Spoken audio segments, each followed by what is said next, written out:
Thursday afternoon at the All Saints Cathedral in Nairobi. Family and friends, politicians and businessmen all flocked the venue to pay their last respects to the late Fidel Castro Odinga, who passed on in unclear circumstances at his current home last Sunday morning.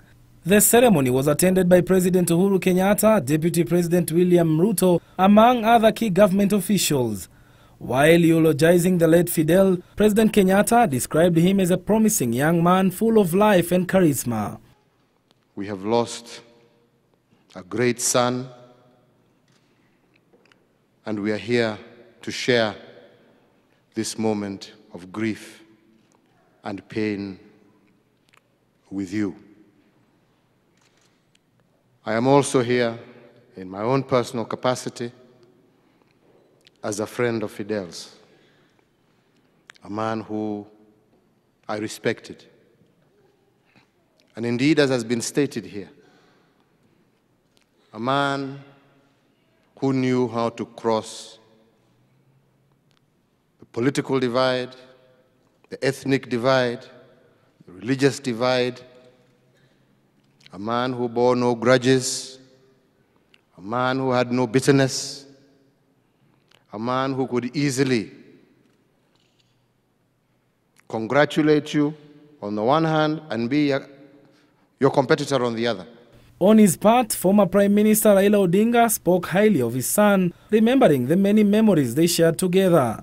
One my West said that you only live once, but if you live it right, once is enough. So we have had Fidel has lived with us once, but has lived also wisely, and therefore it is enough. What we need to do is to celebrate his life. It was the same script with Mama Ida Odinga, who recalled his late son with fond memories. As a growing child, I thought Fidel was being spoiled by the father. I'm a teacher. I was a teacher. The father is an engineer.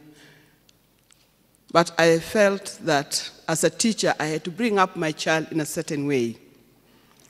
The father, being an engineer, also had his own ideas. I knew I had to instill discipline and teach him the right values in life. However, the widow of the late Fidel Castro, Luam Bekele, was overcome by grief, immediately started pouring poetically written words of praise to his late husband. Where do I even begin?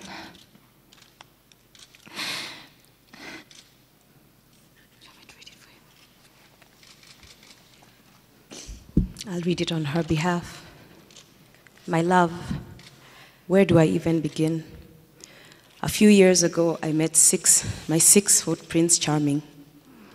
He became the love of my life, my best friend, the best father to our son, Alai, truly God's gift to me and many.